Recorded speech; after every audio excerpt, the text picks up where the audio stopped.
Saudi আরবে অভিযান চালিয়ে ২১,০০০-এর বেশি অবৈধ অভিবাসীকে গ্রেপ্তার করা হয়েছে। বিভিন্ন আইন লঙ্ঘনের অভিযোগে দেশটিতে ২১,৫৬৪ জন অভিবাসী গ্রেপ্তার হয়েছে।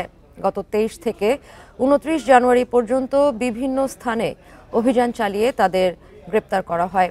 আবাসন আইন লঙ্ঘনের অভিযোগে ১৩,৮৮৩ জন, ৪,৬৬৮ প্রবাসীকে সীমান্ত নিরাপত্তা লঙ্ঘনের অভিযোগে এবং ৩,০১৩ জনকে শ্রম আইন লঙ্ঘনের অভিযোগে গ্রেপ্তার করা হয়েছে।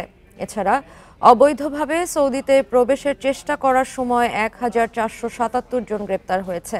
এদের মধ্যে ৪১% ইয়েমেনি, ৫৫% ইথিওপিয়ান এবং ৪% অন্যান্য দেশের নাগরিক। সৌদি স্বরাষ্ট্র মন্ত্রণালয় সতর্ক করে বলেছে, কেউ অবৈধভাবে কাউকে সৌদি আরবে প্রবেশে সহযোগিতা করলে, পরিবহন সুবিধা এবং আশ্রয় দিলে ১৫ বছরের কারাদণ্ড দেয়া হবে। এছাড়া ১০ লাখ সৌদি রিয়াল জরিমানা করা হবে।